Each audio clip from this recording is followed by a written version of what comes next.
somewhere in let's see here. If you build it inside the directory with the project files, put it inside a folder called builds. Oh, okay. If you do it outside that folder, you can name it whatever you want. It's just build, okay? I'll just rename it. No, Builds. it must be builds. It has to be builds. Interesting. Because otherwise it won't get the git ignores and will have a shit ton of file on git that will hit.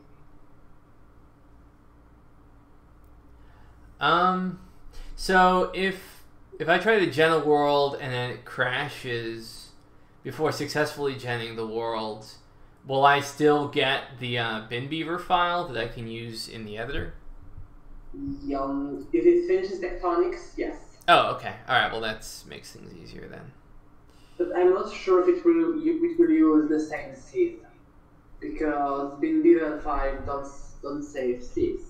Though, okay, it will be recoverable. Yeah, it will be fully recoverable. All right. Let me go ahead and build this then.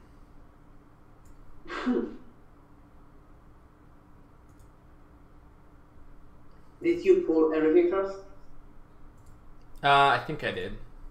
No, there's a few extra things since. Yeah. Because I commit like every 10 minutes.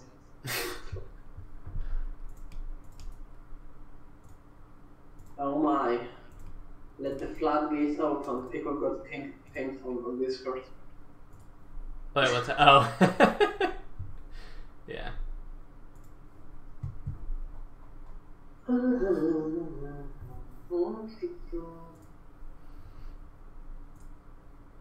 Okay.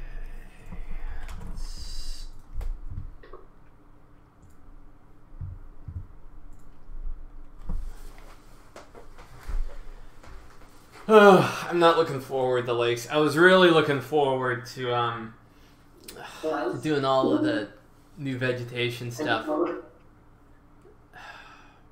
I'm really sorry. We kind of have to think about it. It's always been something that's bothered me. I've never come up with a surefire way. It's been like haunting me. I've known that I'm gonna have to return to water eventually. Yeah, it So sucks. it's exactly because the water flow to work more reasonably. So Yeah, Isdar, we're not blowing the lakes. We're trying to fix water bodies. It's complicated. I'll explain in a little bit what exactly we're trying to do. yeah, basically the game crashes 29 times per 30. That's a new bug, but I mean, in general, there was always instability with lakes. But the problem is, I guess we were never proactively using water bodies. So ever since I made like all of the seasonal water flow, it's been utilizing like lakes and stuff like that. It's been dumping water into lakes and then punting it through the lowest tiles and stuff like that. And so there's so many opportunities now to kind of expose bugs that had already existed. Yeah, and I'm pretty sure I found 2 bugs myself in the lake code. So I would want you to take a look at them too. Yeah, it sucks. I don't know how to. I don't know how to make the lake code more elegant. It's always been clunky, which makes it almost impossible to have lakes recalculated. I mean, if we had infinite, if we just had like infinite infinite RAM and infinite CPU cycles, it'd be super easy. You could just resize CPU cycles. You would be doing the simulation that works.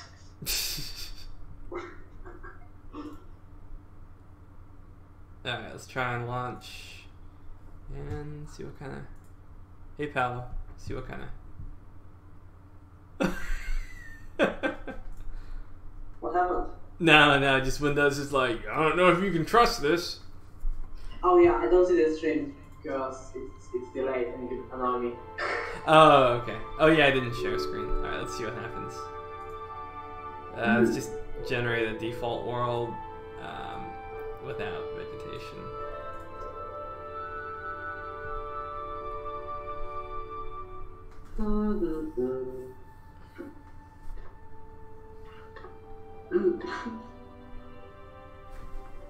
Yeah, so like we can't use the sorted array. And I mean, this is sort of probably why I never used this method to begin with the sorted array, because there are too many situations where, like, for instance, a lake would fill up and then, you know, it fills up above the level of, like, where the array has already passed as far as the tiles that it is checked, right? And so then you would have to go back and run it again, and the sorted array works when we're... Okay, here it goes. Generating bedrock buffer, water body sediment load. Weird, water body sediment load and alluvial texture? What a weird place to crash. That's not even part of the lake code. That's just as we're skipping along rivers. Yeah.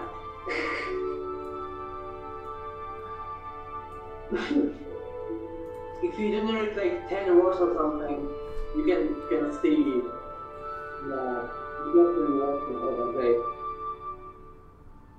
Yeah, I mean, so in theory, if we wanted to spend time to make rivers dynamically, to not have them be objects, like, and remove wetlands as objects, that would probably circumvent the entire problem. But if I go that way, I'm going to need to do some revisions to river code that could take a while. Which, I don't know. It would simplify a lot some problematic edge cases with vegetation too. Like, yeah, weather and alluvial texture. Yeah, that's weird that none of that code was changed at all. Yeah, which makes me wonder if there aren't some issues that have been there since the very beginning, which we just didn't know about. Why are they being picked up now? Have we even altered lakes before now? No, that means that we never tested this on different worlds on the test world. We haven't built the game in like half a year. No, I built a billion. I made a billion different worlds for a while, and it worked. Are you sure? Oh yeah, I'm positive, absolutely positive. When I was in Charlotte, I remember my niece was really interested, and I was generating worlds for her and everything, and it was totally fine. So I don't know what the hell is. Let's go back through the repo. So presumably I would have been the one to mess with the code previously. So let's just see what we see here. And it could be a number of things. Huh? It could be a number of things. It's just weird that it's getting to that point, because any code earlier than that barely got touched, if at all. So, yeah. Water body CS. That's all. This is. But now everything's been changed, so it's going to be hard to. It's going to be hard to identify where exactly the problem is. World generator. I just want to see if I changed it at some point. Seasonal water flow. Planet. Flora. Could you screen share? Oh, yeah. I'll screen share. I have ADHD, and if I don't have anything to look at, I will get distracted.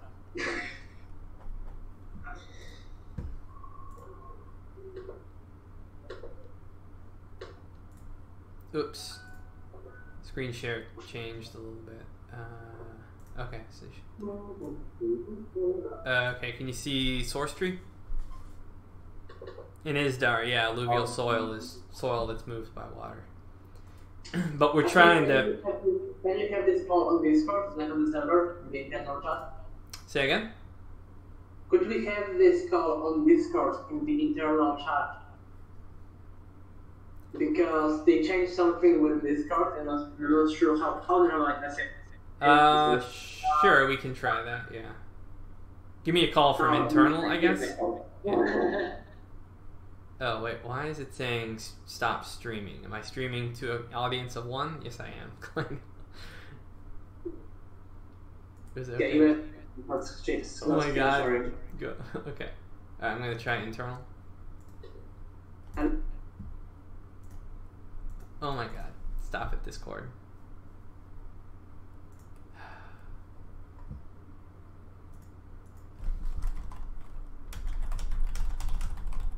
Oh, internal voice. Okay. Alright. oh, Hey. Is it even possible So, to screen share from this channel? yes, it is. If you look at Discord at the bottom of the screen, on the left there should be a button called screen. I got it. Can you see it?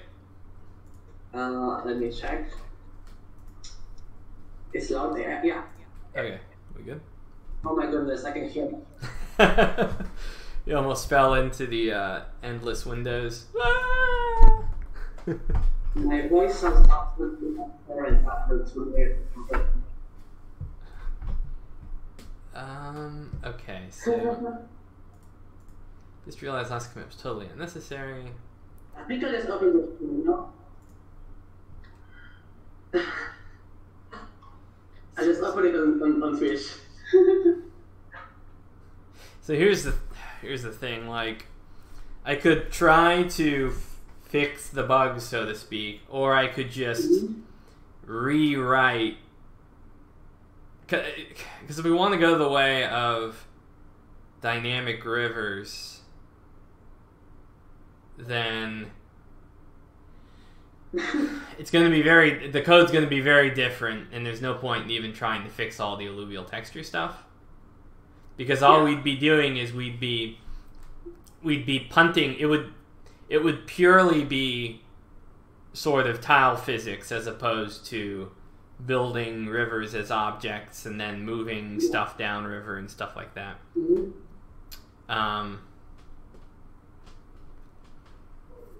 Yeah, right. So I guess I'm fine going that route if you don't mind waiting for me to finish it. If we go down that route, I will start adding the game to the game. I mean, I will continue adding the game to the game. Does that make sense? Yeah. It's like, we got the game loop ready, and I could get modding for technologies and buildings and stuff. So like, I won't be waiting around. Sure. Okay. So,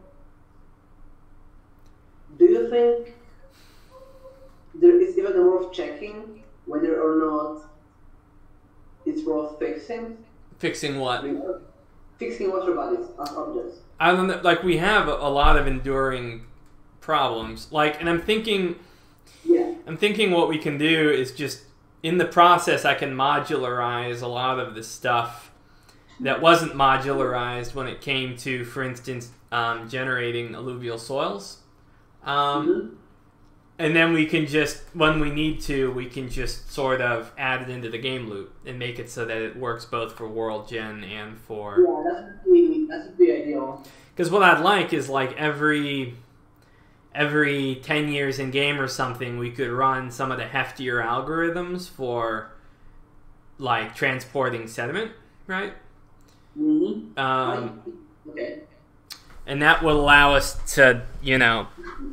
Then we wouldn't have to worry about it being too hefty. So, like, right now, when we look at seasonal water flow, it's pretty light.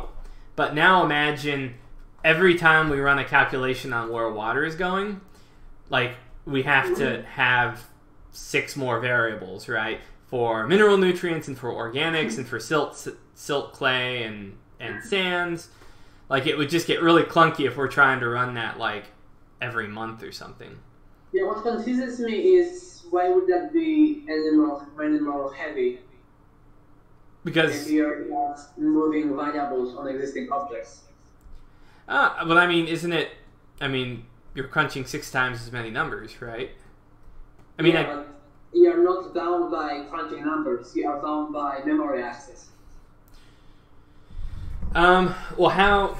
Maybe we can run a test real quick on a functional world, and then see, like, see how long it takes. But then again, we need... Okay, what I'll do is I'll run seasonal water flow. You can do it on debug variables, right? Yeah, I'll just stack a bunch of debug variables and then just have them do some bullshit calculations or something. Because my suspicion is that this really shouldn't be all that soft.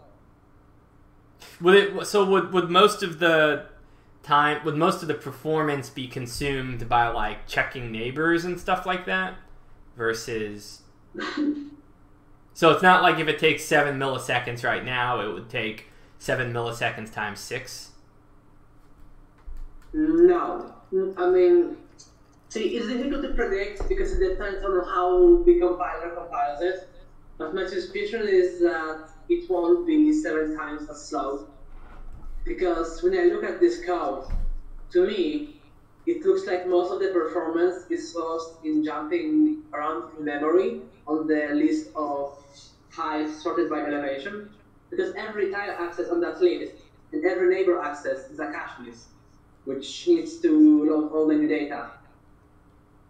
And I believe that this is what uses most of the performance in this job, as opposed to crunching numbers. Yeah. Yeah, I guess we'll... I would be surprised to the point where I would go and treat the assembly after compilation to check what's going on. If this takes 6 times as much time, if you move 6 variables instead of 1. We can test it. We can yeah. Let me go ahead. I guess we can test it right now. What I'll do is I'll just disable let me disable vegetation, soils, and then we can disable most of hydrology so it doesn't blow anything up. And then I'll just run an instance of seasonal water flow. So gen water bodies, preliminary water bodies, dynamic lakes. Right.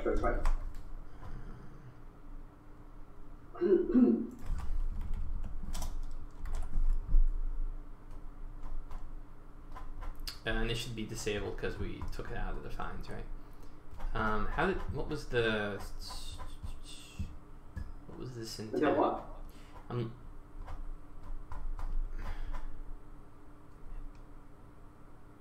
Did this change vegetation time flow updates? This is all for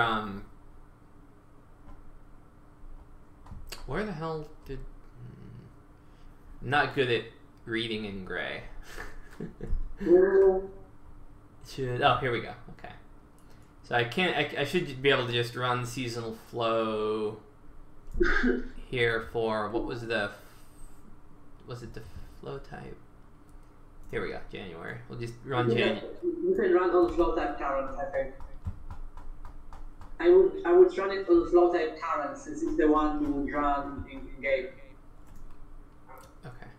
Oh. It's like we don't really care if this takes 1 minute in Warzone. Right? Yeah, and right now it doesn't really matter how long it takes. We just need to know how long it takes relative to more variables being added or whatever. Okay. We'll need a stopwatch for this. I don't think we have one already. I mean, this sounds crude, but we can always just loop it a few times and then like stopwatch on my phone or something. You're not wrong. This is a very Demian not good at computers solution. I'll just do a for loop.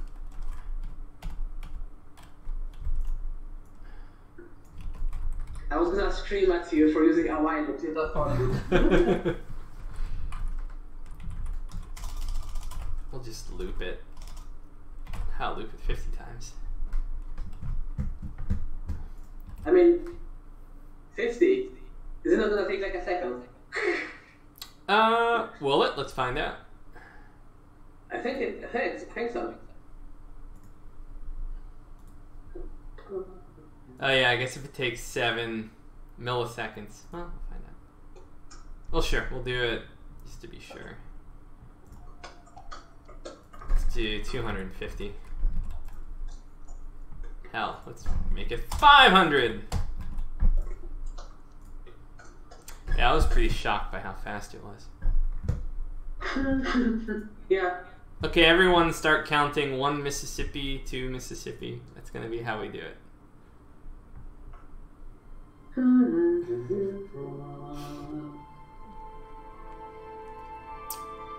Yeah. I still have never, like, gotten past the point where, like, I stopped being bad at computers despite doing computer stuff for so long.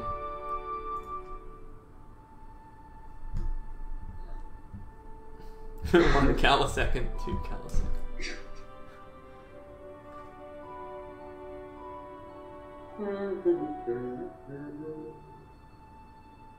Okay.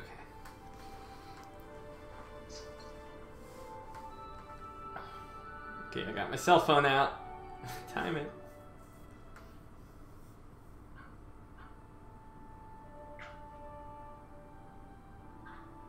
Oh shit, you know what? I didn't set a message. I'm stupid. I'm like, gee whiz, generating dynamic lakes sure is taking a long time. No.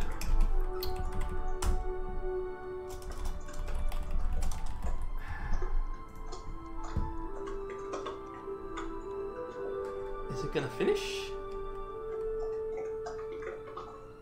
Oh shit, you know what? The changes you made to generating dynamic lakes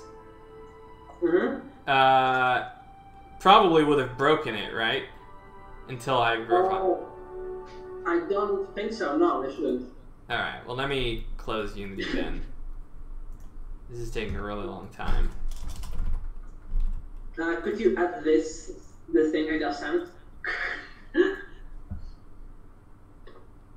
Okay, real stopwatch. I'm sorry. I like the analog approach. 1 calisecond, 2 calisecond. I did outside the for loop. How is it measured? Hold on, let me look at the logic here.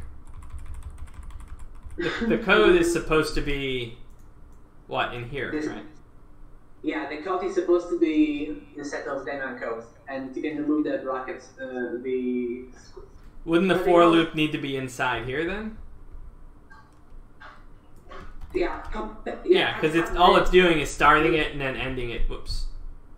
What the hell did I just do? You want it right here. It's in between. Yeah. In between both code blocks. Yeah. Okay. Is it just going to be logged? Yeah, okay, so it'll just be logged out there. So we really don't need... You can give it a more reasonable value. And then I can go take a piss while it's running as opposed to sit here with my stopwatch. Okay. Thanks, Unity, for just...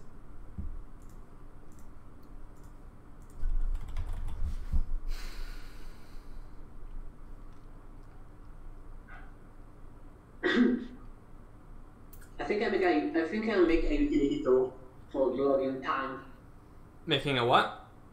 I think I'll make a utility tool for logging time. That's actually a really good idea. That would just be useful just in development to notice, like, oh, so since the last time I altered the code, suddenly generation time has doubled for this particular job or something. That would be good to, just as a baseline to be able to check that each time.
Okay. We successfully generated.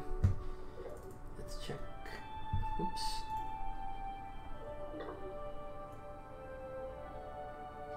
Actually works. Wow. Water percentage. I got way too many. I would even lost relation. I forgot about. Water flow test. So it took 1 second. Does that seem? I think so. That seem right to you? Because then that would mean it took 100 milliseconds to run. 100. I told you it's fast enough to run the game. Say again? I told you it's fast enough to run the game. It is less than 1 game frame. Why is it? So why does it take longer again? It doesn't take longer. I'm good. Probably will take longer. It takes 1 second. I mean, it takes 150 seconds. Or do you mean the whole vegetation? No, I mean, so what's different about,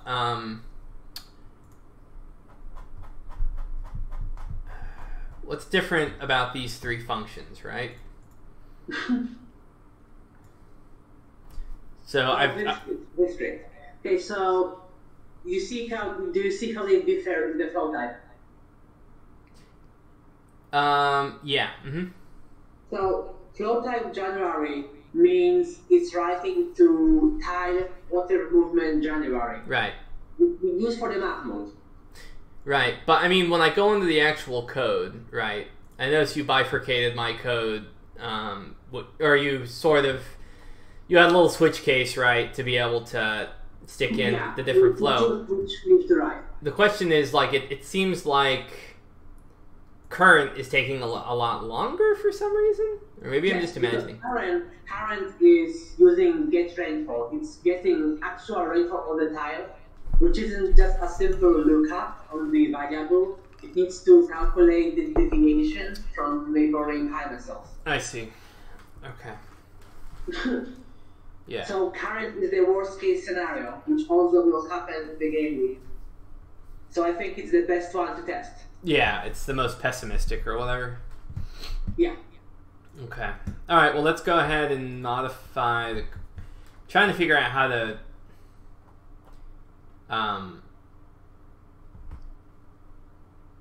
The best way to faithfully modify the code here. Let me think. So. Oops, this is Gen Dynamic Lakes. No, I'm like, why does this look different? I'll just discard my changes when I'm done.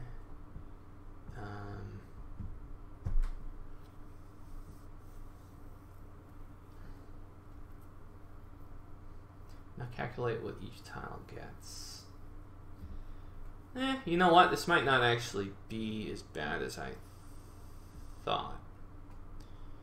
Because there's just so much less reaching out in the neighboring tiles. Here we sum the elevation difference to all tiles.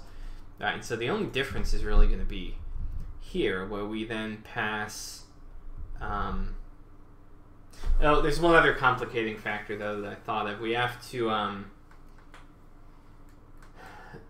calculate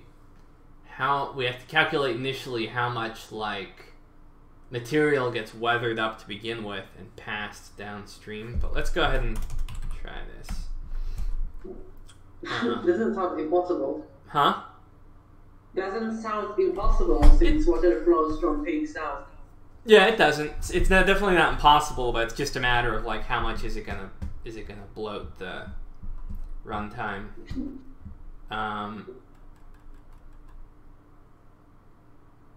Let's do a hypothetical then, I guess. Let's go ahead. So this is just calculating sort of the provisional elevation.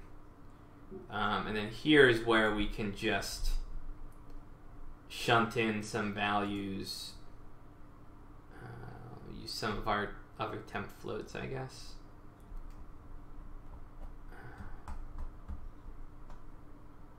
Let's try this.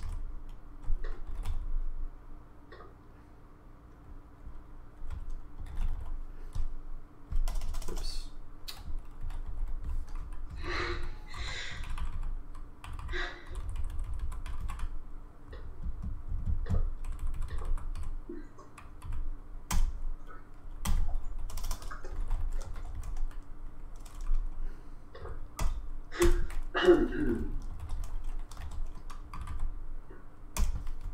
use this anywhere else in here?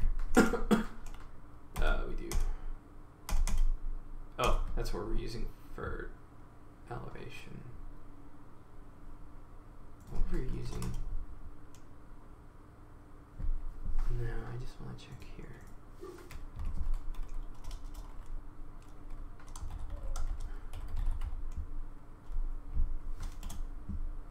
Okay.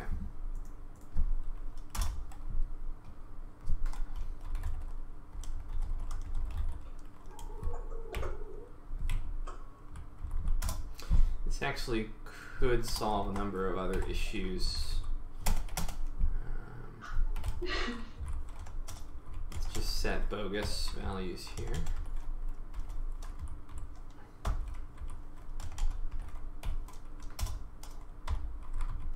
So like we have this issue of rivers bursting their banks, right? And nourishing the surrounding area with silt and organics and stuff like that. If we ditch rivers as objects, we can still do that, but what I have to do is come up with some other algorithms to carve wider river floodplains in some situations, so that, you know, as the water flows, it's able to, you know, expand outward in like an expanded flow. Yeah, so I'll have to come up with something there, but it should be doable. Alright, so here we go ahead and assign the variables. If no ice is involved, blah blah blah. Okay, so we only have to calculate elevation difference once. Okay.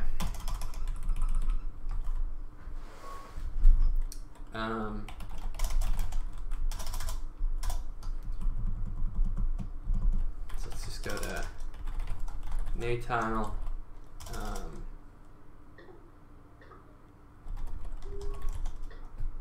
Temp float 5 or temp float 2.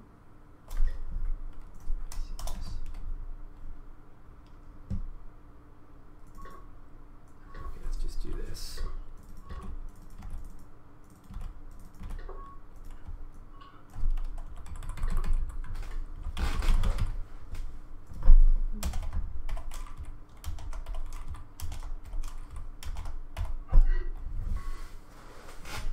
You know, this could be cool. We could actually use this. If we go with this method, we could actually use it to create deltas too, just based on sort of like the physics, the tile by tile physics.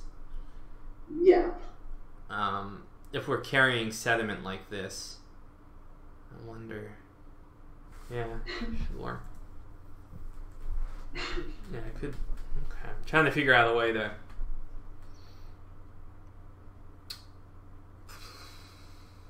maximize the utility of this approach. Okay, so natal, blah blah blah. Okay, so here is where we now would do our extra calculations. 2.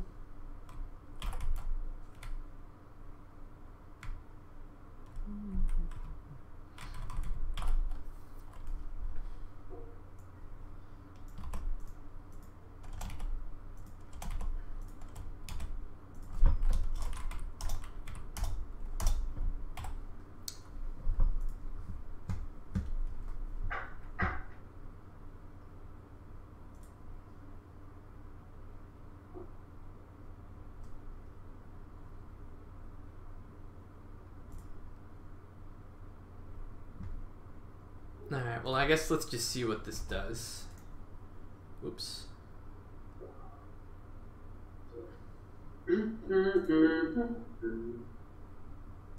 Although this would be faster if we build the game, so. Be faster if we what? This would be even faster if we built the game.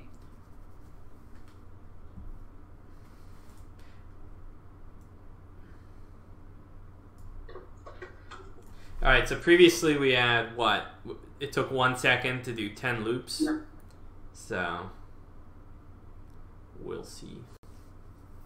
Wouldn't it be great if it was like took 1.02 seconds? I've seen Stranger Things.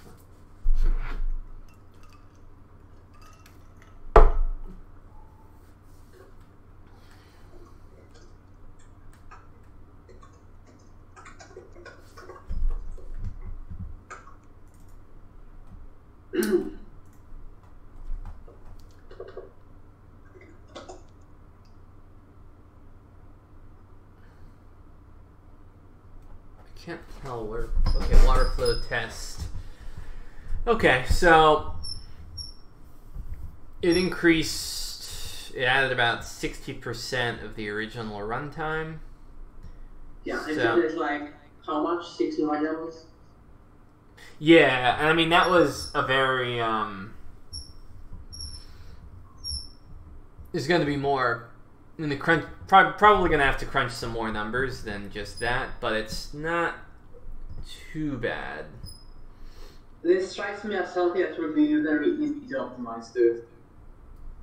Yeah, I guess. Do you mean in the form of like parallelizing? Parallelizing? Yeah. Of course, yeah, parallel. Okay. Alright, well, I guess let's go for it. Mm-hmm. Have you ever done any parallel programming?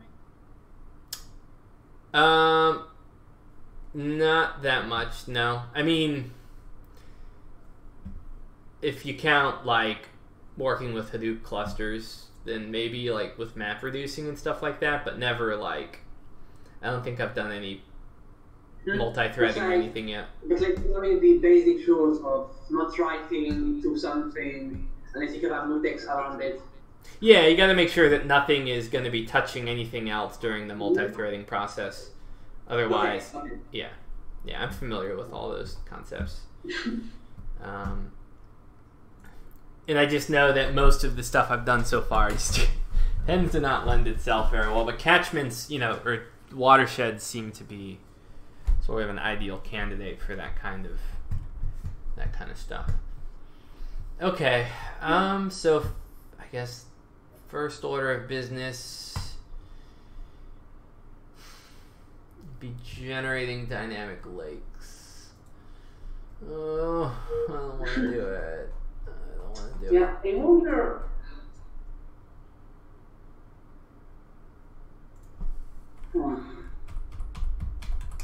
There's gotta be a way to make rivers to make lakes work on a tile per tile basis without them taking ages to compute. I mean, this is like the number one thing that has always been the hardest to solve. Because realistically speaking, what you're really doing is you're trying to fill a tile with water. Okay. So how about this? Let me. Sorry to interrupt you, but how about when it gets really complicated is when you have lakes.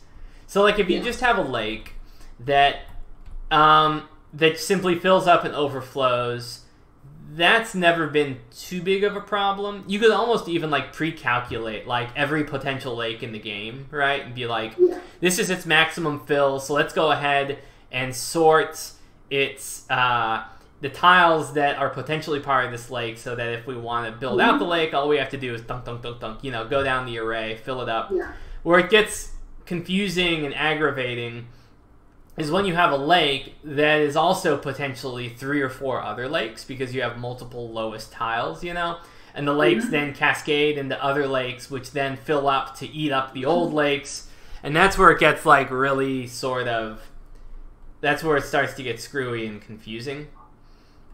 But I could imagine a situation where we could have lakes exist as objects, but where we always kept track of the potential tiles that it could fill up with,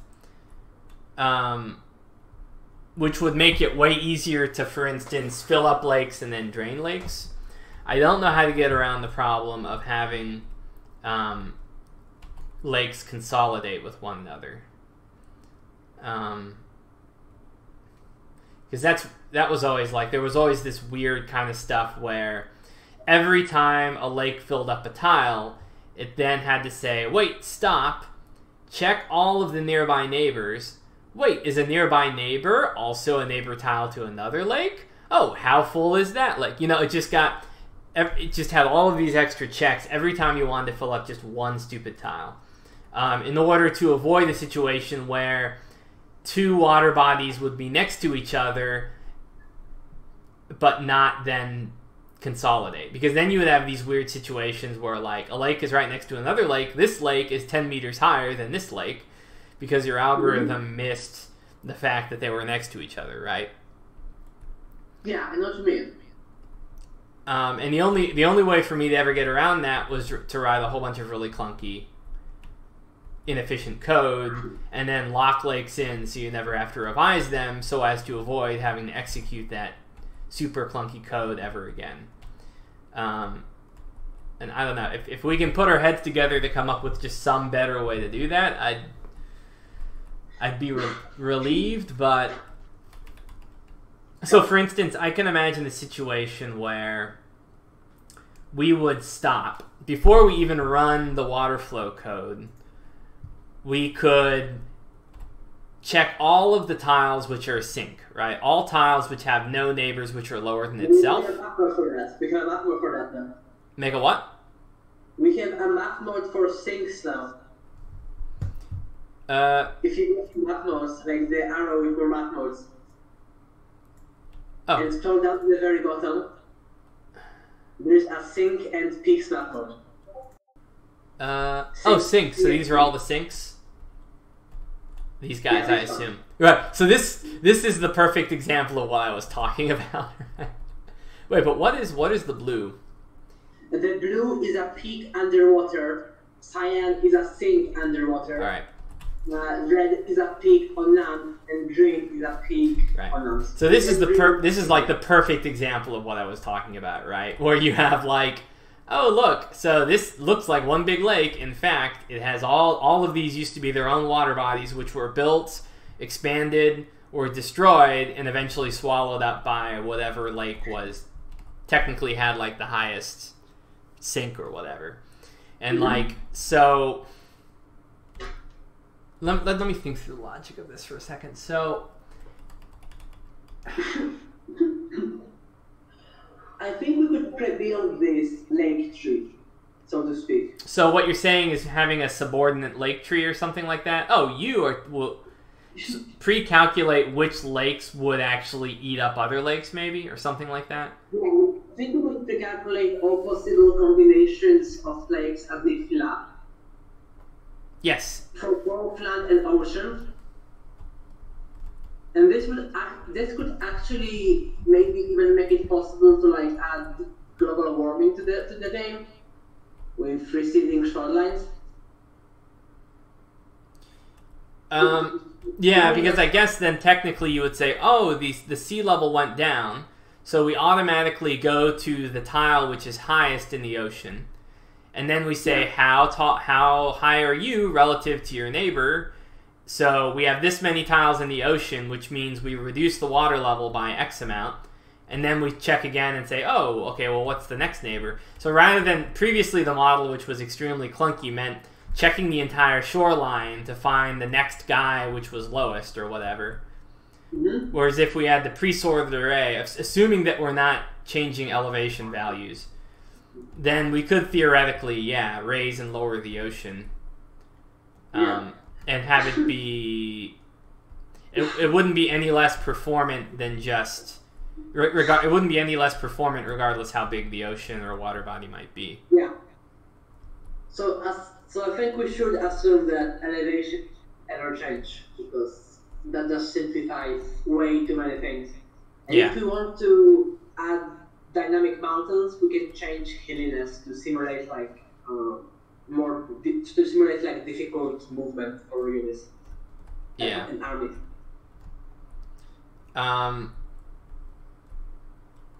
Okay. So I guess what we would do in theory then is we would want to, right now, before we even start making water flow, we would, like in a situation like this, right?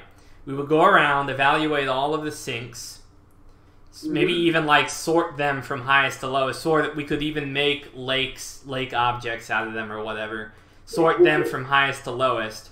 But then we would create sort of like a subordination tree, right? Yeah, I think graph.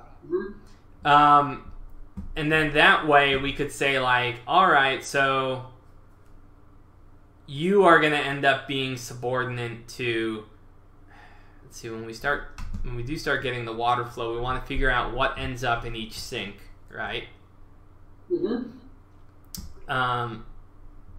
And then, so I guess maybe what we do first is do one round where we drain all the water. We have it go into each sink, so we figure out what's in what. And then see, here's the tricky part. Do we want to do this from the top or the bottom? Where it gets problematic is if you're building a graph like this, my intuition would tell me to build it from the bottom.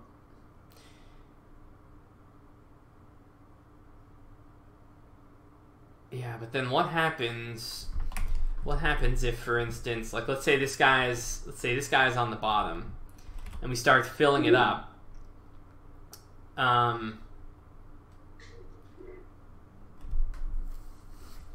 If it's at the bottom, right, then it's not. So I guess there's elevation between these two sinks, right? You have this little ridge or whatever. I don't know. So let's say it's like 5 meters or something like that. This guy's lower. He fills up. But then it has to make a decision. Okay, where are we going from here? See, this is a tricky part because it's like you're back into a situation where you. So I guess what we have to do is... I know what we do. Before we even fill anything up, we calculate the tiles that belong that this dude can theoretically fill up, right? Okay. And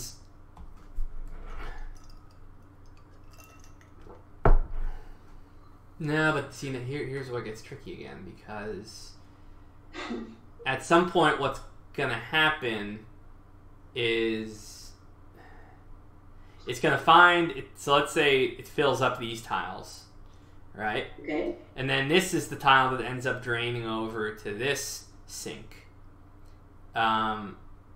It's gonna say, okay, this is my maximum extent. I'm done now. It doesn't necessarily until we combine these water bodies. It thinks like that this is where it's supposed to drain. And so until I think what we need is we need some kind of virtue which describes static predefined dependencies on how they can drain with each other, how they interact with each other. Because if terrain doesn't change, neither will interactions between water bodies as they fill up. So we need to have a graph where we have every single combination of lakes as they fill up. And then when you actually have your actual lakes in game, you can look at that graph to quickly decide when to merge your lakes in game. If that makes sense. Right, so what we're actually doing is just predetermining, how every lake will fill up long term. We're assuming static elevation. Yeah, but I guess the issue in this case is that we basically we're still going to have to do it the old way, but we're going to use the old way to inform the new way, right? Kind of, yeah. Yeah, because I don't see any other way to really do it, because I guess the way we would do it here is we go to the lowest spot, we'd fill it up and be like, oh, okay, you are technically going to be, you are subordinate, or the lake that you end up merging with is going to be this guy, and then this guy is going to fill up, and oh, the lake you end up merging with is going to end up being this guy or whatever.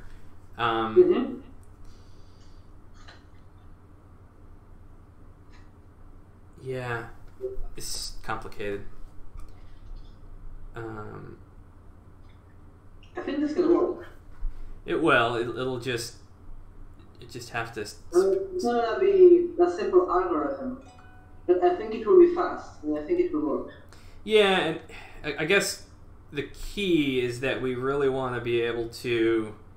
What we want to be able to resize lakes dynamically. Because beavers. Is dynamically and efficient. We want the goal here is to have beaver lakes be a viable game element. We want to be able to build beaver lakes here. Hey, let's make that the first meaningful gameplay interaction feature with hydrology. We can no, I'm serious, dude. We'll make it beaver. We can make beaver sim. That can be our first thing. Because think about how easy it would be, in a god mode, to be like, oh, okay, I'm gonna click here, and that's gonna dam up the area. Let's see if it makes a lake, right? Everything that we're talking about should be doable, right? Oh no, wait, but if you dam a specific spot, then you're changing the elevation. Aren't you? Oh yeah, 1 second. No, we gotta make this work somehow. That's the whole point, is we gotta make beavers viable. God, there's gotta be a better way to do this. There just has to be. Okay, how about we approach it this way? When you add water to a lake, if you ignore spillovers for a second, what you're really doing is the same thing that paint is doing when you're just fill tool, right? You're just filling tiles with water based on some conditions.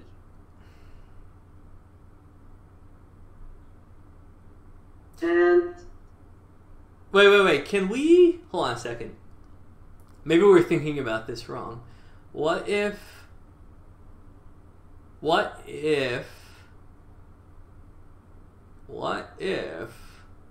we treat, maybe instead of focusing on lakes as necessarily a depression on the surface, focus on water as the object, and where am I trying to go with this? I'm trying to think of water as an amoeba object that I don't know, that you would sort of, there seems to be no way to get around the fact that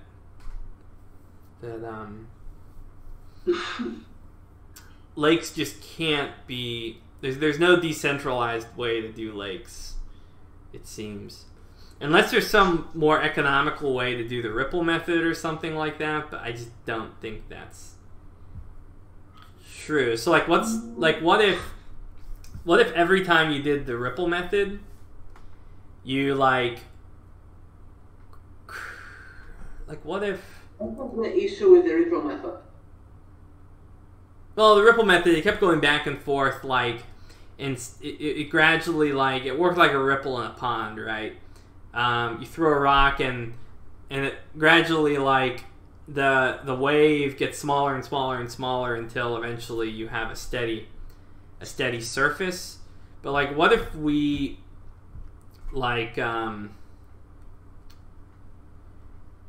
I'm wondering if we had made a temporary lake-like object where we sort of kept track of where the highest tile was or something. See, it just doesn't. It's just you get into this area, you get into like all this array sorting and stuff like that, or list sorting, and then when you get really big water bodies, then it just becomes geometrically more complex, and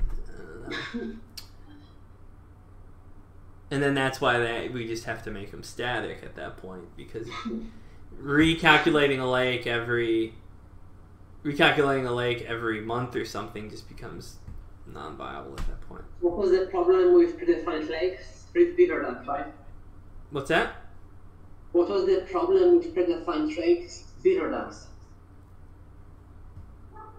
Like beaver dams were the problem with predefined lakes, right? Yeah, because then you can't make new lakes, you can't drain a lake, you can't. I mean, it'd be cooler too, right? If like, oh look, that lake got smaller because there's a big drought or something like that, right? Like Lake Chad changing its bank size, or I mean, you have giant seasonal freshwater lakes too, right? I mean, the Khmer Empire literally was on one such lake, right? Sante Lap, right, was a lake whose size changed, by 90% each season. And so, like,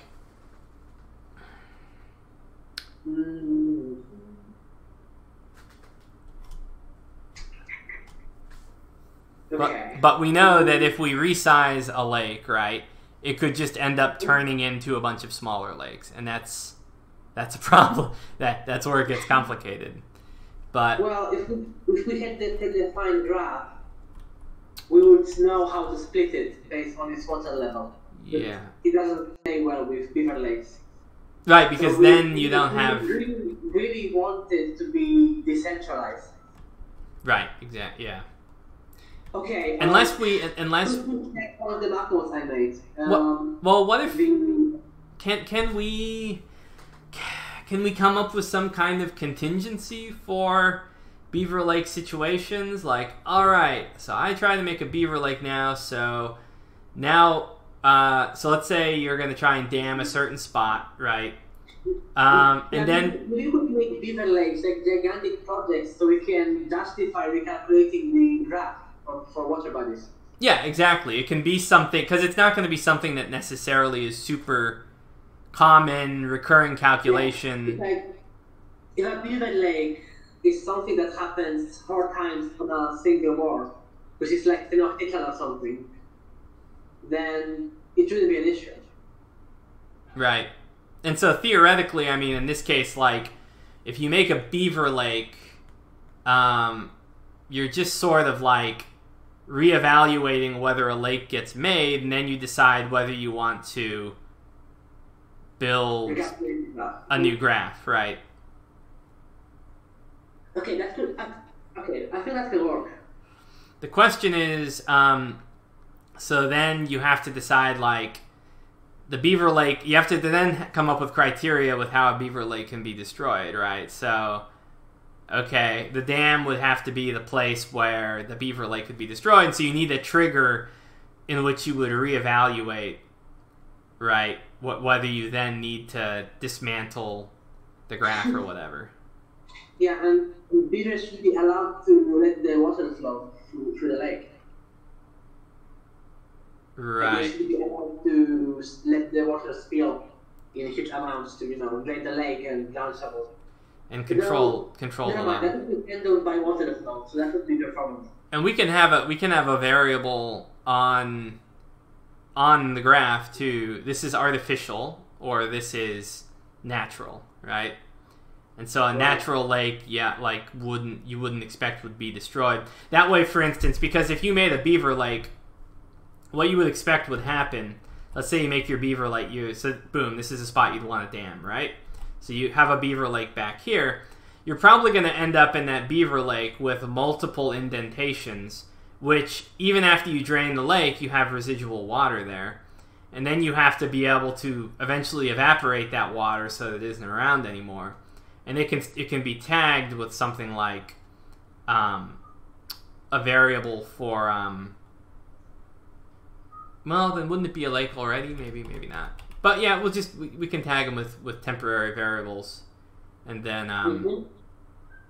maybe this needs to be a 0.2 feature like Beaver Sim, because that's actually doable, where you can play around building dams places.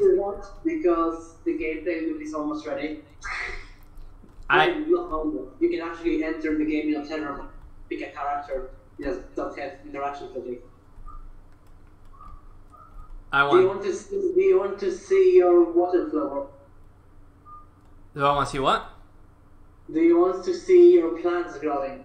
We watched plants grow recently on this. See, but how awesome would it be to like build your beaver lake and then it like fills up an area and then it changes, it makes your desert green. Like, how cool would that be? Like, that'd be great.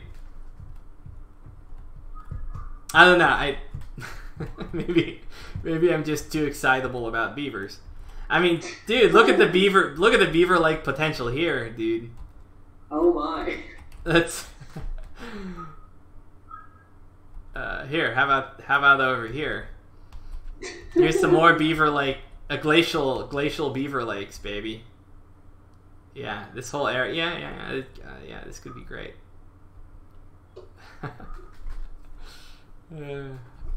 So I guess we want to figure out this graph stuff then, right? Yeah. Hold on a second. I'll be right back. Let's think about this for a minute.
Take something for my head. My head kind of hurts.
I gotta check up on some of my Duke stuff too. I'm good. No, I'm not good. Actually, I'm good.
When the dam bursts, the greenery wilts and the beaver city is abandoned.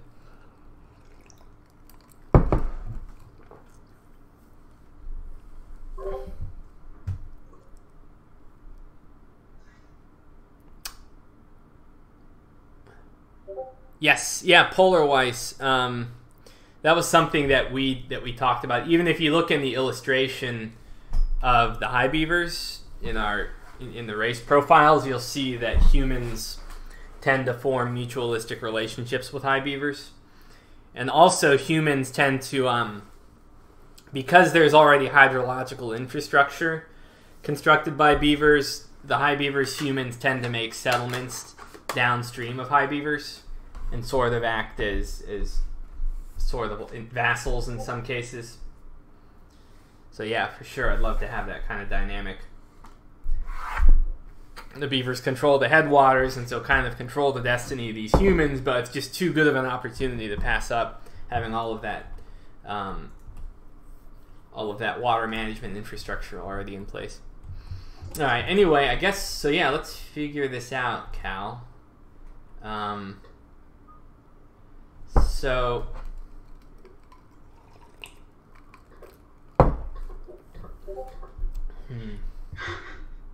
Oh, that was you that was beeping. I thought it was me that was beeping.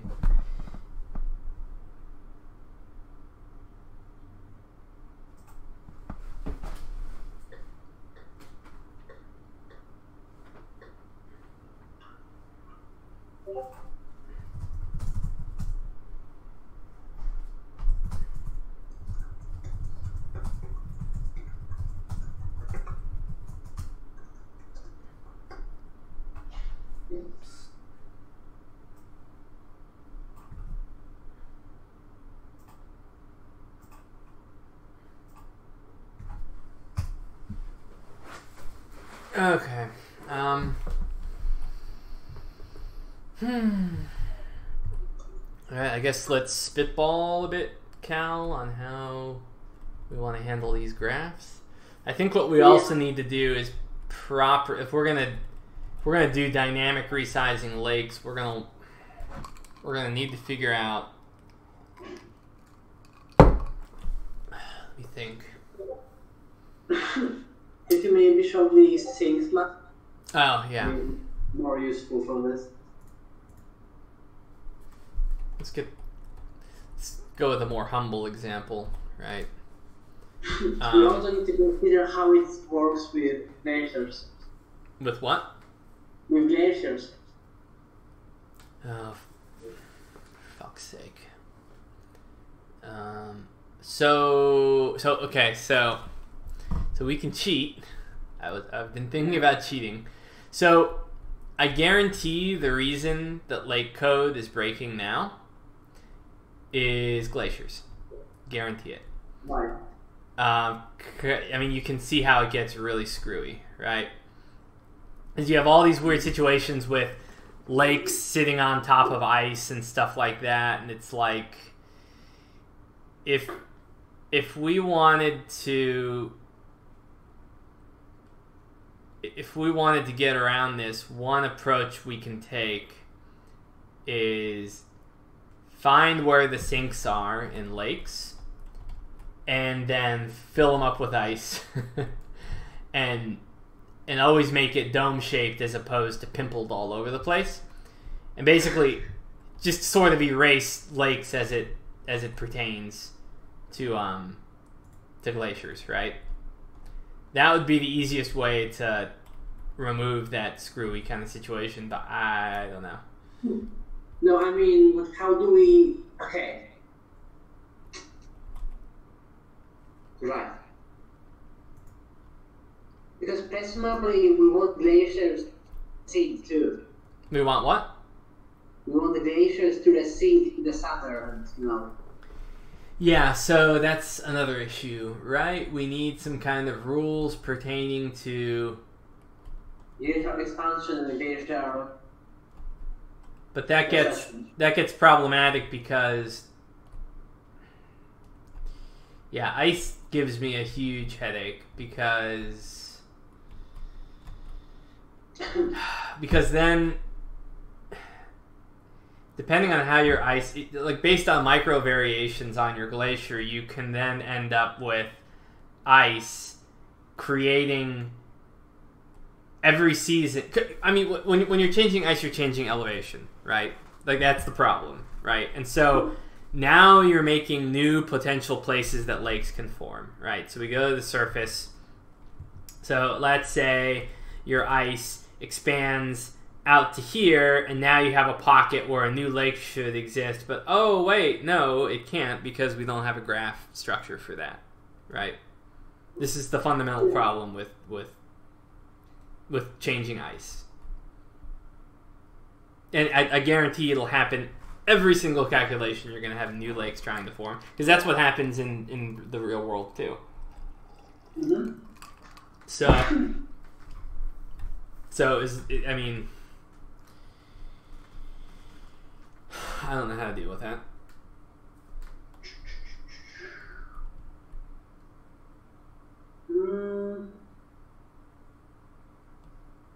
I mean, this was done computers quicker than right now. Say that what? This was done by scientists before. There's gotta be a way. I mean, it's done, sure. I mean, adding and subtracting ice isn't that big of a deal, but... I mean, for lakes forming...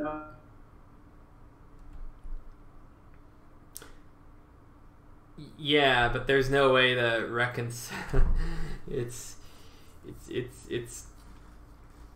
really complicated. What if we went back to the original method? Which original method? To the repo method. Do you think there is any way for that to work?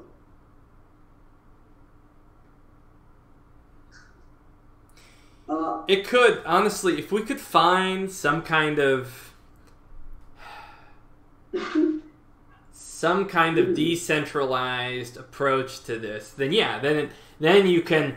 The decentralized approach is very great for big water bodies. The decentralized approach is fantastic for small water bodies, the kind that form right on glaciers, right? Yeah. That's sort of where we're at, right? And so, I mean, we could spend some time trying to figure out how to... Okay. Do we really care if your sea isn't completely even? Like your superocean. It's not completely even. So basically, find a way to be satisfied with water stabilizing at a certain point. Maybe a ripple could only go like 10-20 times the same speed before it stops. So then it would still even out. It would just stay focused. Oh man. Sorry. Okay, so when the mighty Mississippi floods and you only ripple out 10 tiles, you're gonna have this tsunami of water. You can scale that with the amount of water you're getting.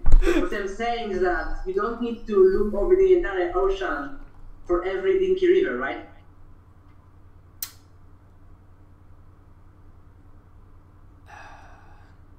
Because you can calculate how much each tile contributes to the water level, and you could only increase water on tiles so that you only increase it by say 10 centimeters.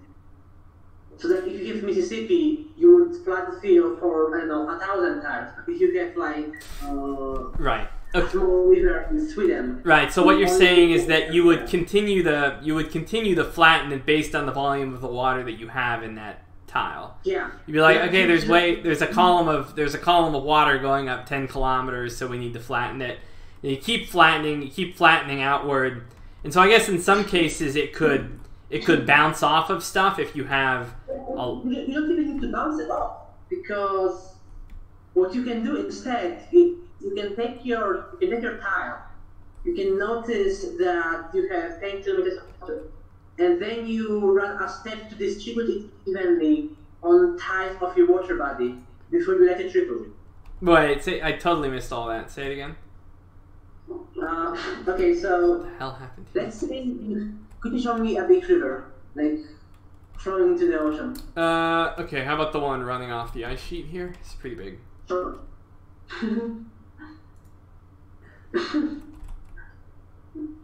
So, like, let's say you have 10 kilometers of water at the end of this river. Mm-hmm. And let's say you want to distribute it because you want to ripple it, right? Mm-hmm. So what you would do is you would first try to distribute it evenly on tiles of your existing water body, with a limit on how many tiles you distribute it on. Wait, hold on. When you say existing water body, I mean tiles with water. okay. You just do you know how flood field works? The algorithm of flood field. Flood field? Yeah, there is an algorithm called flood field, which is used to detect and fill areas meeting conditions. In our case, it would be a condition on there is water on this tile, quote unquote.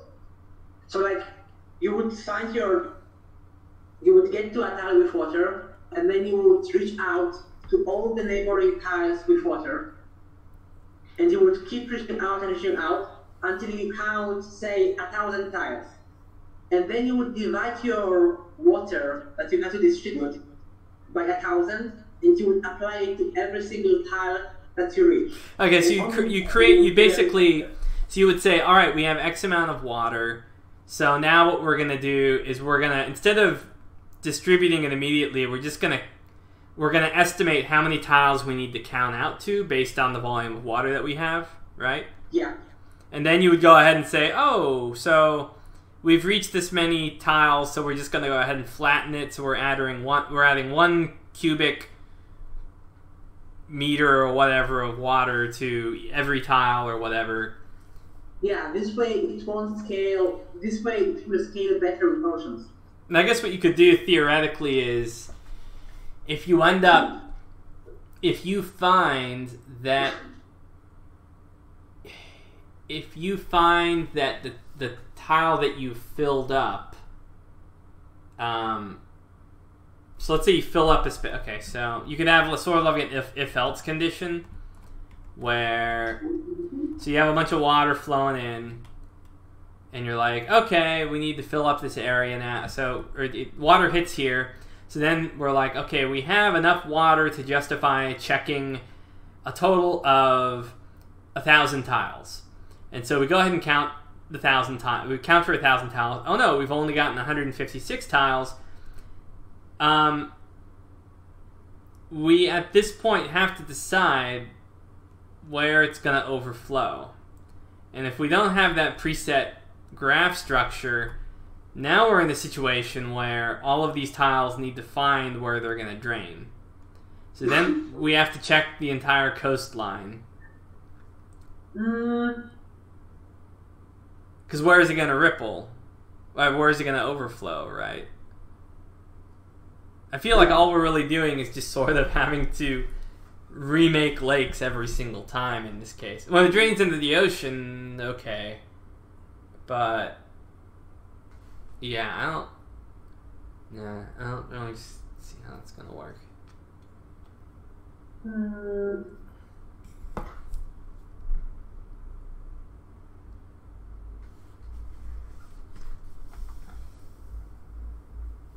Okay. Unless it's more performant than we think it is. But now we're back in the situation where then we're gonna have to do that ripple method for every single discharge into the lake.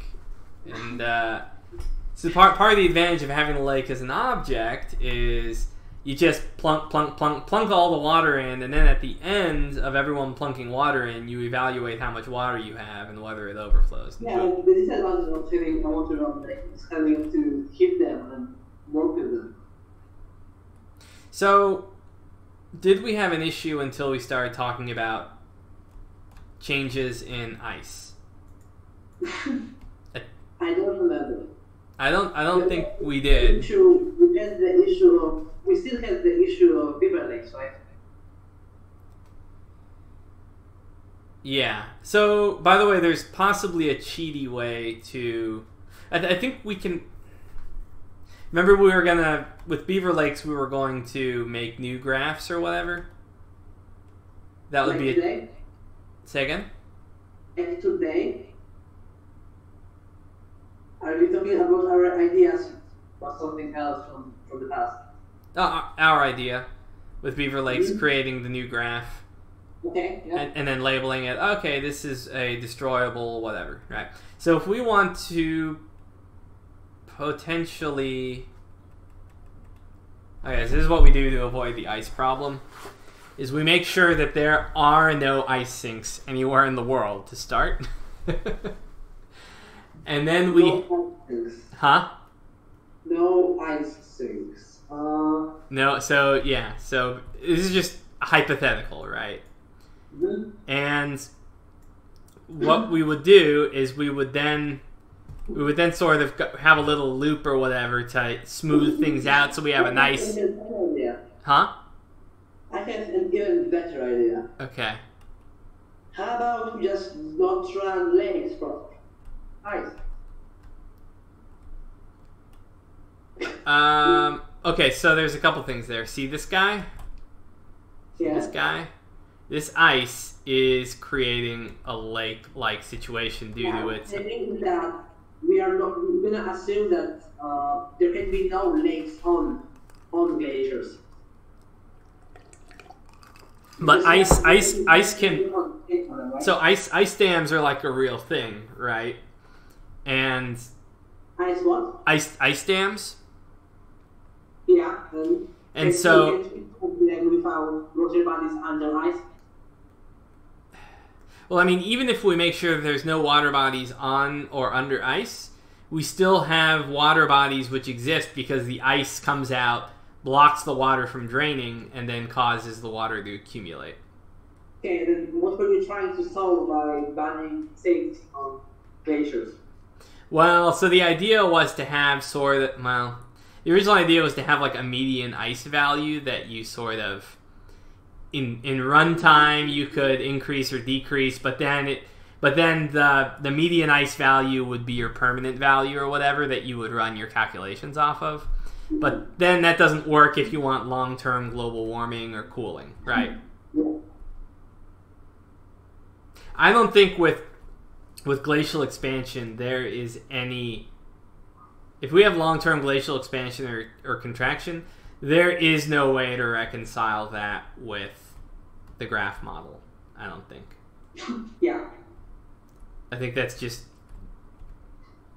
a limitation. Unless it's possible to remove the graph local. Which it may be, you know what, it may be.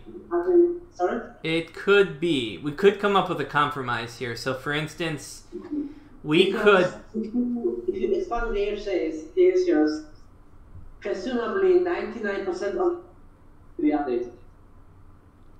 Well, what I think what we would want to do is we would reevaluate the world every so often to see if there are sinks which don't have, like, which have not been assigned lakes or whatever.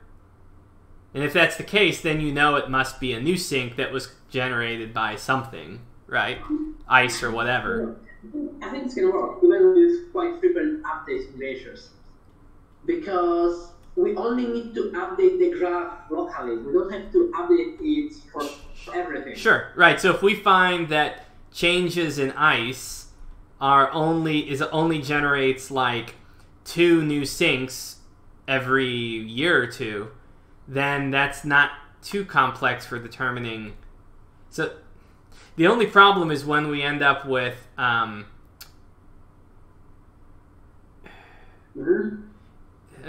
problem then becomes deleting that graph when ice changes, right? So now, huh? Why would you delete it, like the whole graph? Or do you mean only the part that the ice created? Right, because the ice can be the reason for why you have a sink.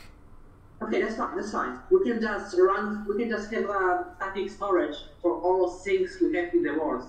and every tick we can run a loop on them to check if they are still things.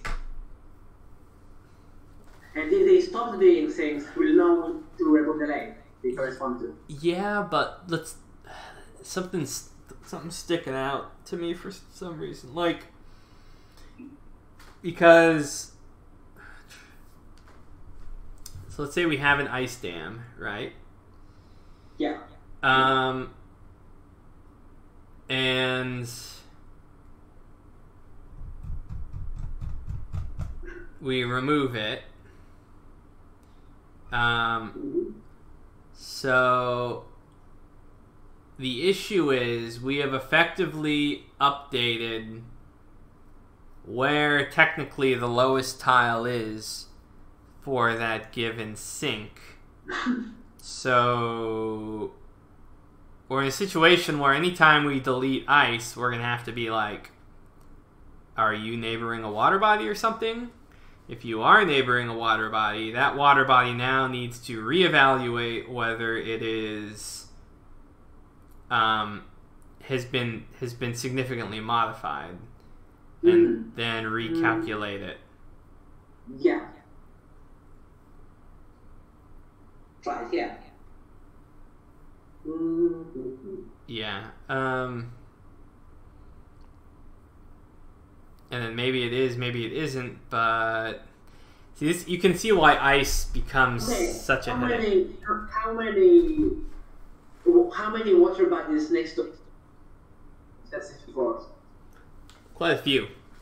I mean, it's not such a big deal when you don't have giant ice caps, but I mean, you can see already the way in which, you know, ice. It's like 50 maybe in the whole world. Hold on, let me go to the water body map mode. There's all this other weird ass stuff. I think, here's the thing.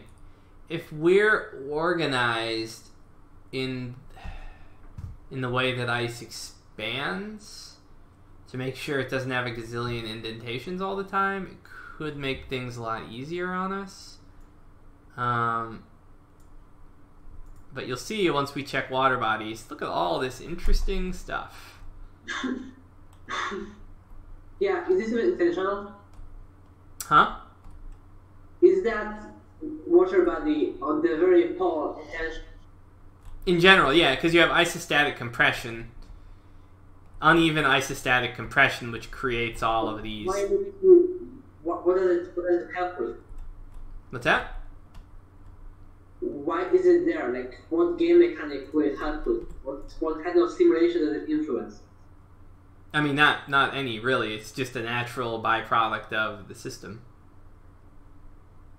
Then why do we have it? Why can't the system check for ice to prevent it from occurring? Well, because we can, but we just want to make sure that it doesn't reform based on the rules that we've created, right? Like, the generate lake function is looking around trying to find a place to, like, stick lakes in indentations, right? And so, like, depending on how we want to deal with ice, like I said, we could make it so that ice just doesn't have indentations. If it's there, then you add more ice initially, and then when you run the game in runtime or whatever, then you make sure that any ice formation doesn't create indentations or something, that it's always smoothed out. Yeah. And if you do that, then things get easier. But then you still have situations where ice, it's the physics of ice, right? Like, ice doesn't just uniformly expand outward. You end up with glaciers in valleys like this. Like, this is a valley and the ice is spilling out, right? And so when you're trying to figure out how your ice expands, ice can easily expand in areas that have above freezing temperatures because the pressure of the ice behind it is pushing it outward. And those calculations are complicated, but not such a big deal when you run them once. But you can imagine a situation where ice spills out and then blocks a bunch of water that would normally be flowing, and then you end up with, you know, ice dams. Which happens. You can. I've seen your VHR calculation too. The what? I presume your glaciers are single. Yes, they are. Yeah. Part of the big reason for glacial calculations was to figure out, like, where is glacial loss being dispersed, right? The question is whether, in this case, whether we would... Huh? Glacial specifically look like something that should be easy to parallelize too.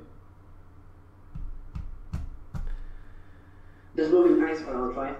Yeah, now we're back to recalculating glacial. I mean, we'd have to probably rethink glacial physics too. I mean, we have to rethink it anyway because intermittent climate. It needs to feedback evaporation and climate. Yeah.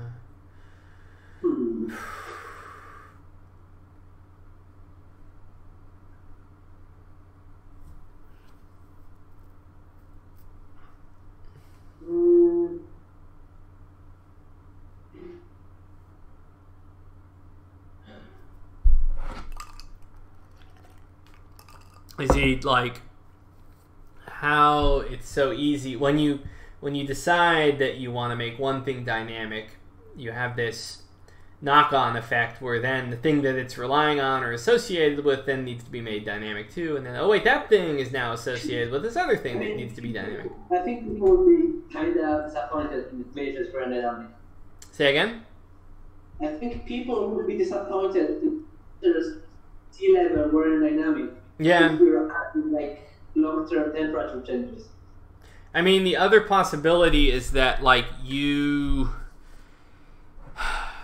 come up with some pre-calculated way to inform the way that ice expands outward. And that way, when you're running sort of the glacial expansion or contraction code, then it's more like on a railroad, so to speak. Question. Ice wasn't a water body, right? What's that? Ice wasn't a water body. No, it's not. So we don't have to rewrite it. They have make it dynamic in game time. Wait, are you talking about ice? So there's water bodies sort of on and beneath the ice, and then there's like ice, which is not like a water body, it's just plunk ice. Yeah, it's available all times. So what I mean is that we don't have to regulate, we only have to make them dynamic in the time. Yeah, but that can still be a pretty challenging proposition. Yeah, but it's not something we have to do right now. Yeah, I suppose. It's like, right now, even if glaciers are static, it won't really impact 0.2. And even if we had dynamic glaciers, we would probably still use existing code initialize them, right? Yeah. So we don't have to remove any of that code right now. And it will simplify it because there impacts on soils as much, since you already have the soil for alluvial depositions. So what are you suggesting, that we not mess with glaciers right now? Yeah, I suggest we don't mess with glaciers right now, and we will mess with them in the game loop later. I guess so. We're still gonna be colliding with the same issues. Yeah, we're still gonna be colliding with the issue of glaciers able to receive the principle, right? Right. Which... And the solution for that, I don't know, local updates to the water body graph. Yeah. Well, we'll have more time to think about it long term. So let's keep working on as objects if you want to. Yeah, if we go with the graph approach. We know that water flow fast.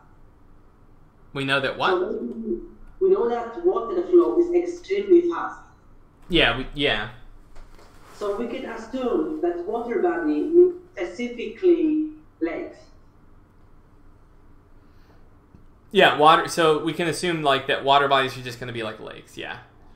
Yeah, because we can infer the wetlands from flatness and water flow, right? Yeah. But we still have to figure out how to handle. So we want lakes to be dynamic. Yes. Because we want beavers. Yeah, we want rivers to be dynamic, but we have that with water flow. Yeah, making dynamic rivers should be relatively easy now. And so I guess right now we just need to figure out how to handle the graph situation so that we have a streamlined way to rapidly resize lakes as necessary. Yeah. Okay. Let's see. Let me go back to... Okay, to sinks, right? The debug sync works differently. Can I explain the macros, by the way? Say what? Can I explain the macros I added? Sure. So click on debug sync.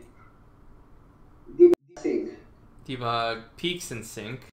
Oh, debug sync up here. Okay. Debug sync. Debug sync. It's the top. I see. Yeah, it's not the top, but yeah, here. Now click on a tile. Okay. It will trace the path to the closest, but it doesn't take ice into account.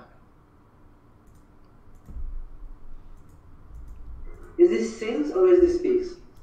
Oh, debug syncs. I think it syncs, yeah. And it should close. Okay, then it starts a path to the closest sink, from which to which water from the sky can flow. There is also debug peaks, which is the opposite. It traces a path to the closest peak. Okay, hold on. Let me see. It will work better if you're out of ice because it doesn't take ice into account. Oh, so it traces to the sink, basically. Yeah.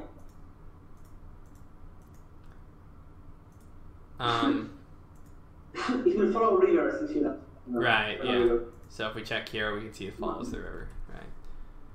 Yeah. There is also debug closest peak. The next debug manifold is called debug closest peak. It will trace a path to the closest peak, which I thought would also be useful. And there is also debug furthest peak.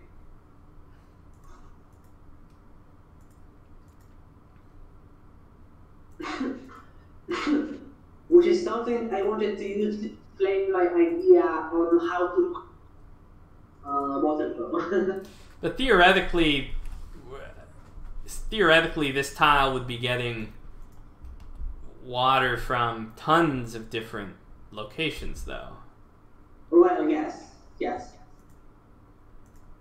So,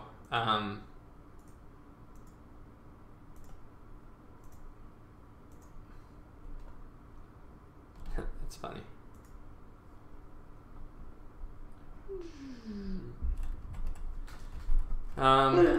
Yeah, go ahead.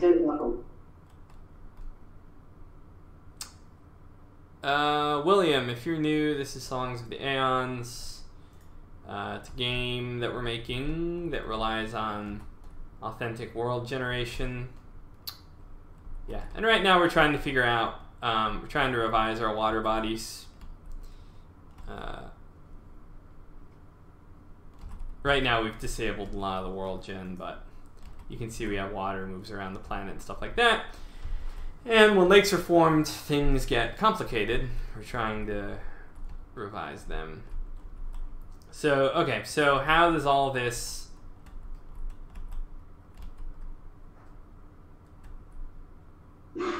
That's weird.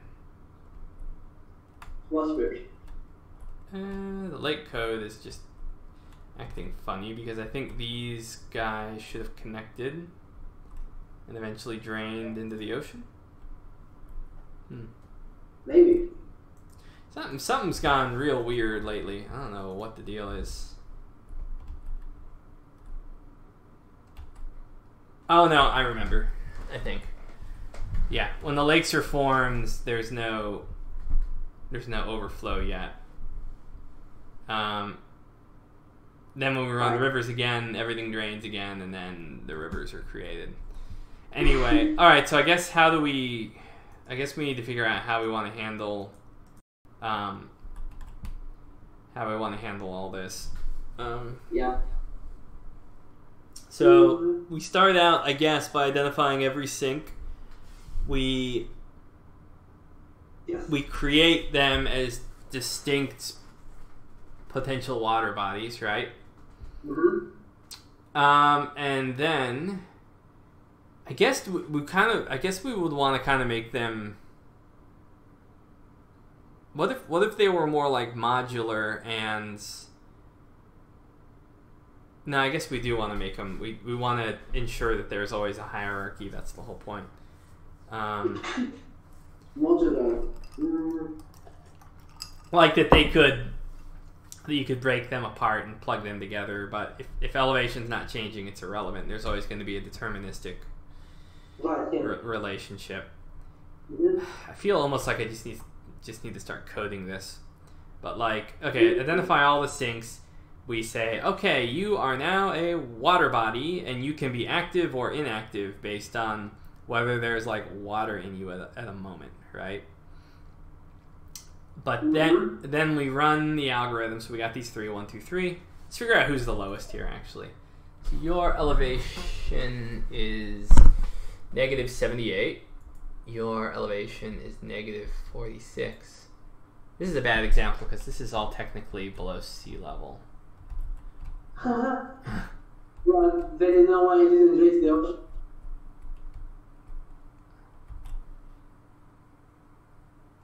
The ocean receives a ton of water. Yeah, the ocean. God damn the ocean. You'd be so worth it though.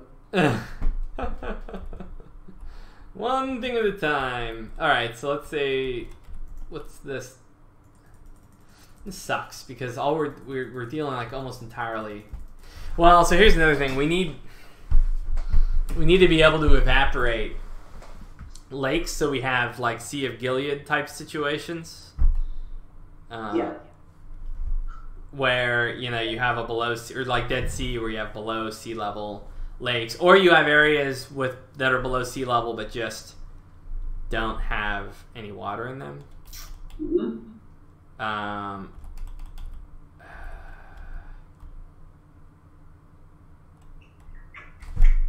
So this here, what is the water level here though? So this is all below sea level, but I bet the water level is above sea level. No, water level is 0. Did I not fill this up? Something's weird. Yeah, I've been seeing all these with like. Something's weird. Let me re-enable maybe rivers. Alluvial soils was what was crashing us, it seems. Could you move the water calculation lower? What do you I mean? don't think it could be where it is. What's wrong with this? I wanted to. Oh, never mind. Never mind. I thought this was enabled. No. Because this would be a wrong place for it. Yeah, it was just for testing purposes or whatever.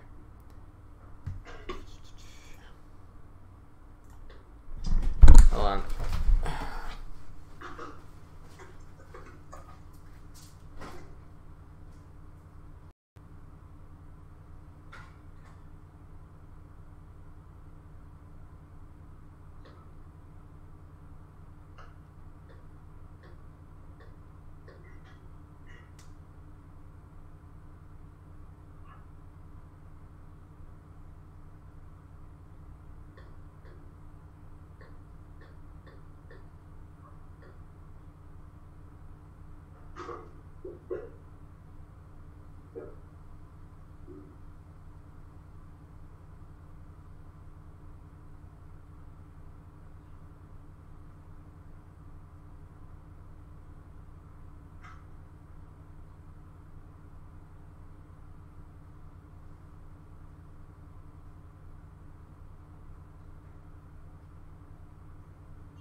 Yeah, whether we actually generate water bodies in the river code. I think that initially maybe they're created but then filled. Why is there no? Yeah, how I ran this. I think they are created and then but then rivers drain them. Yeah. They're connected them. Yeah. But then new ones need to be made if that's the case. Or new ones are made when the river code runs. But we were crashing.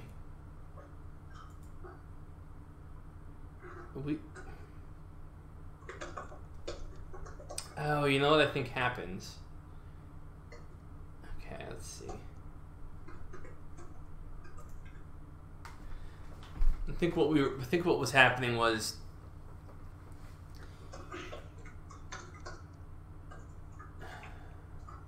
Yes. I'm just gonna have to look through the logic again, I guess.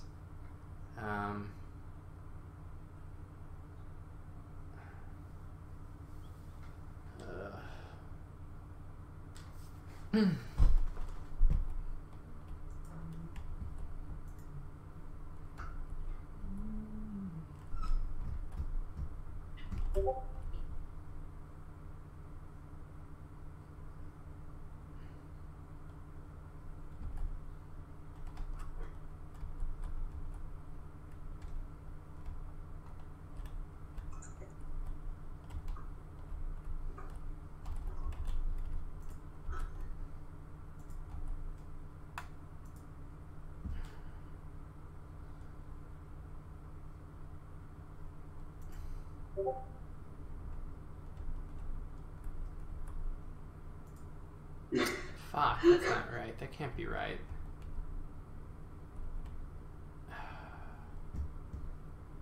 Yeah, so weird.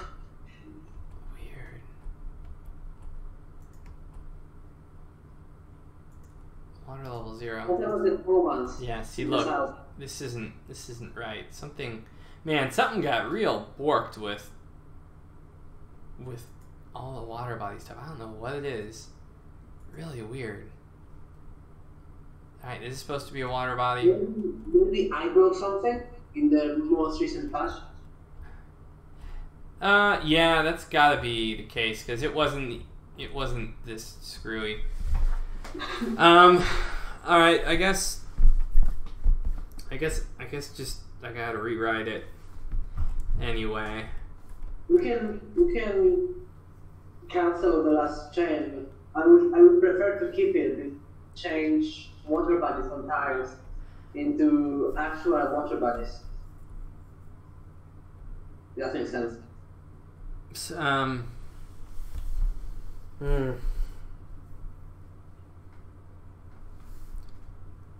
think I just need to reevaluate all the code, try to rebuild it with a more logical structure, so to include the graph structure and glaciers, because I don't think Gen Dynamic Lakes really looks for glaciers at all that much.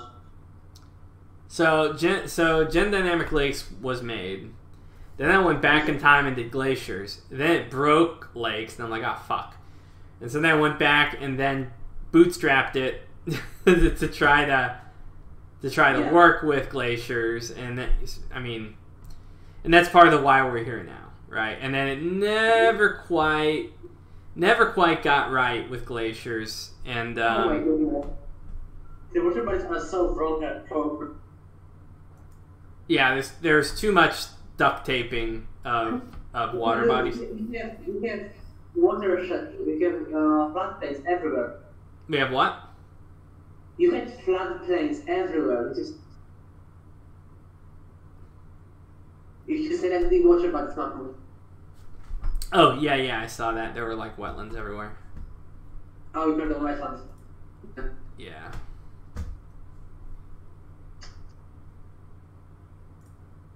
See, there are some that are connected to any rivers.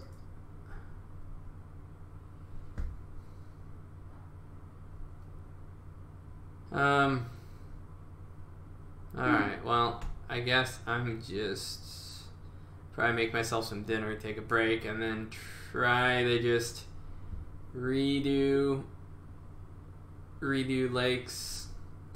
I think I just need to kind of get into it and start coding a bit. Get some yeah, I think you should keep in mind the graph structure. So, from my perspective, I would want this to be at least two jobs. One job to rebuild the graph structure from scratch, and one job to actually generate lakes using the graph structure. Yeah. That makes sense. Yeah, and separate jobs will be able to reduce code more easily. Yeah.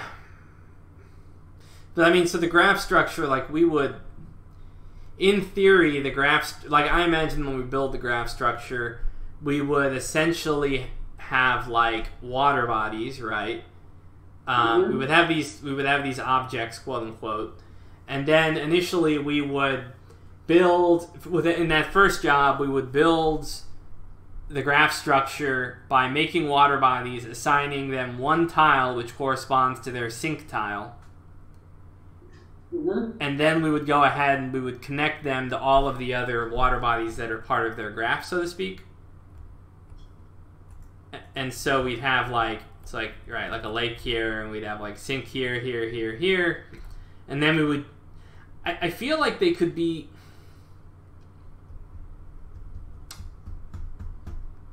trying to figure out if they would all be unidirectional. Not necessarily. So if we started on the lowest one and filled it, it might be like, haha, I'm the lowest one, I'm graphed to you. I'm wondering almost if like... Yes? Yeah, I'm trying to figure out how it would work. Would just each water body have an array which corresponds, or have a list which corresponds to like the order of the water body that it would drain into? I don't know. That it would link to? See, I feel almost like, let's see, are you above sea level, you guys? Yes. This is all an above sea level lake. The water level is 168. Right. I feel like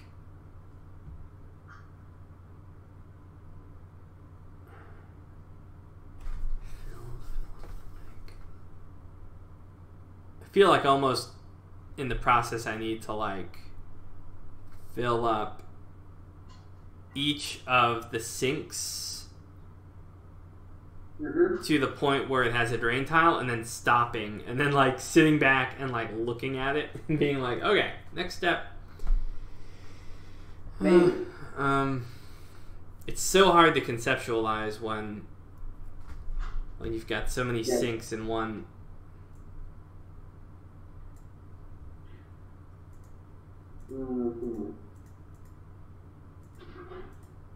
Yeah, I think it's something that just has to.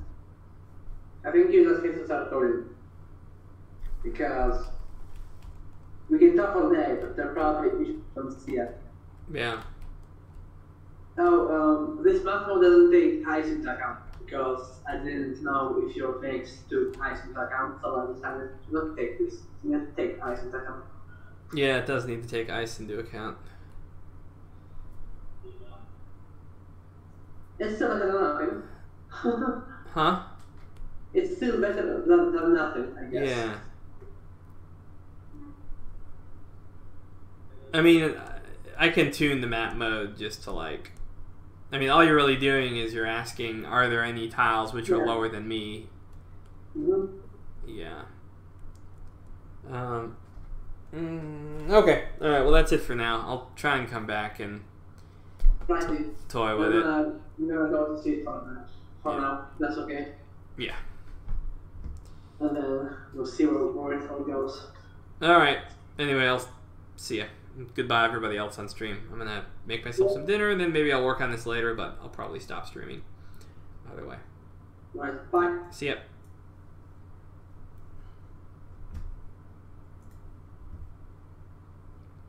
The joys of world building. Jesus Christ, I've got a headache.